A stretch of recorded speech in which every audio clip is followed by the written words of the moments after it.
Amici di Directa Sport, benvenuti al Palacconi di Cagliari, 14ª giornata di Serie A di futsal femminile, turno infrasettimanale dopo la pausa per le nazionali.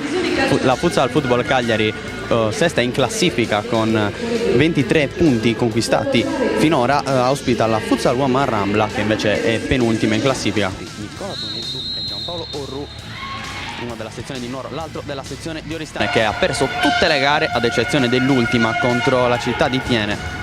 Il derby veneto, e subito la prima conclusione pericolosa. Rungio che si accentra per il tiro, preferisce servire Vargiu, la palla sul secondo palo, ancora Vargiu in aria. E la grande risposta di Villanueva.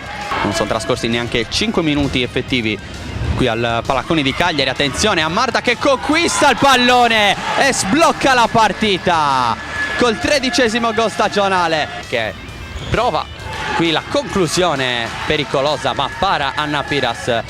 1 contro 1 con Vanfretti, prova a metterli in mezzo, il palo colpito probabilmente da Marrocco per l'altra spagnola Marta, che cerca il dribbling e va a calciare con il destro, chiede la deviazione, palla alta. Vanfretti, cambio gioco a cercare proprio D'Antonio, la entrata riesce ad andare alla conclusione nonostante la pressione di Peche. Anna Piras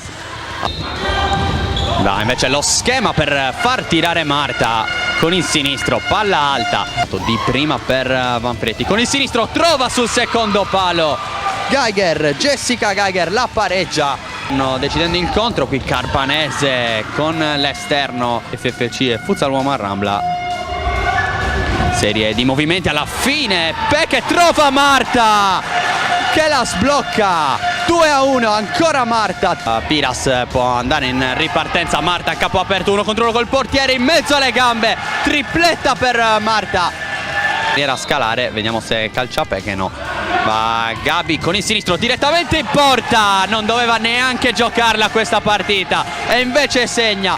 4-1 per l'FFC. Parte il contrasto vinto da Carpanese, 1-2 con D'Antonio e accorcia le distanze il capitano Carpanese. 4-2, azione per D'Antonio sola contro Piras. 4-3, 1-2 micidiale, riaperta completamente la partita con D'Antonio protagonista. Bell'1-2, poi la palla per Gabi in pallonetto, incredibile, non riesce a superare l'avversaria, poi va ancora al tiro Vanfretti. Peche qui, il tunnel di Peche direttamente per Marta che va sul secondo palo. Marta non trova né Azzori né la via della rete, non riesce nell'anticipo, se ne può andare Vanfretti e la palla sul sinistro, la palla alta e poi incredibile, a 7 secondi dalla fine pareggia Pinto per il 4-4. È finita, può festeggiare, secondo risultato utile consecutivo per la squadra allenata da Willy Lapuente. Pareggio beffa invece per l'FFC di Diego Podda.